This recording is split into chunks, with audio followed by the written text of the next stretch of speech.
Earth looks peaceful, but beneath it lies hell, a realm where the damned are dragged and tortured for eternity. At the edge of hell stood a gate that even its ruler could not cross.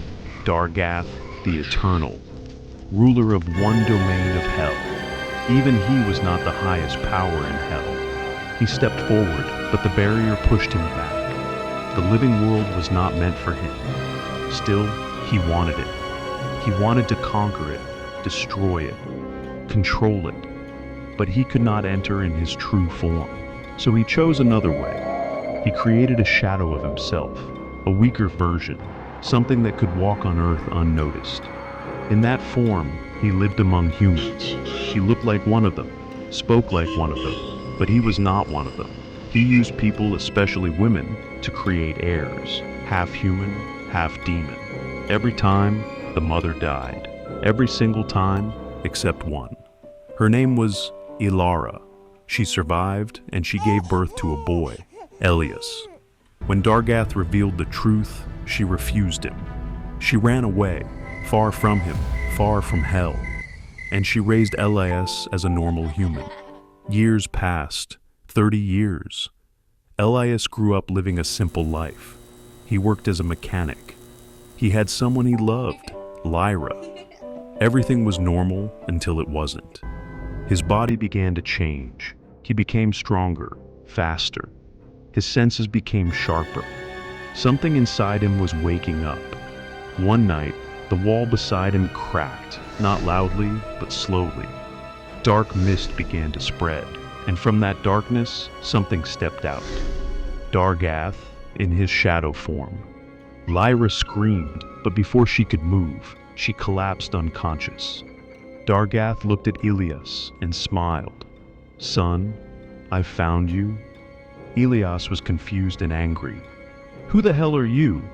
Dargath smiled even more. "Exactly." He told him everything. Who he was, and what he wanted. He wanted Elyas to rule, to conquer Earth, to become something more than human. Elyas refused. "I don't want this. I have a life. Leave me alone." Dargath didn't argue. He only warned him. "Refuse me, and there will be consequences." Then he disappeared. Months passed. Everything seemed normal again, but it wasn't over. One day the shadows returned. Dargath appeared again, and this time he didn't come alone.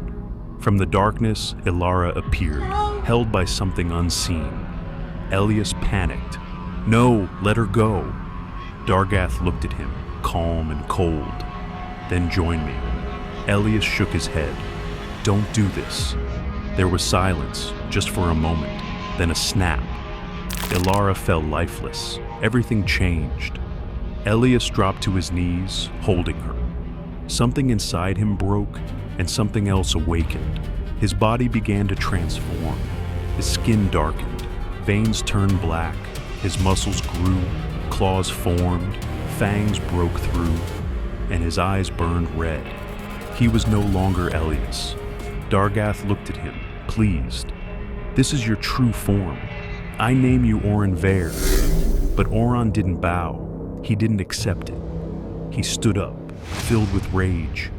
"You killed my mother, now I'm going to kill you." For the first time, Dargath was surprised. Even now, he refused, and then they fought. Claws against shadow, strength against dark power. The entire place shook. Walls cracked, fire spread. Auron fought with rage, but Dargath fought with control. Slowly, Auron began to lose. Dargath overpowered him, slamming him to the ground. "I'll give you time," he said, "but if you refuse again, the next one will be her." He looked at Lyra, then suddenly, a tear in space opened beside him. A dark portal formed, twisting with shadow and light.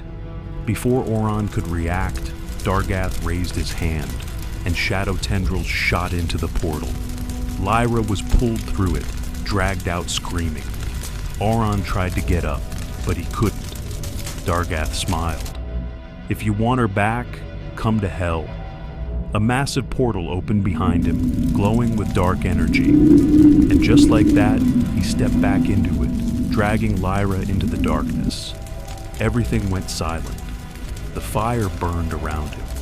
The place was destroyed. Auron fell to his knees, holding his mother, alone. And in that moment, he made a decision. This was no longer about survival. This was war.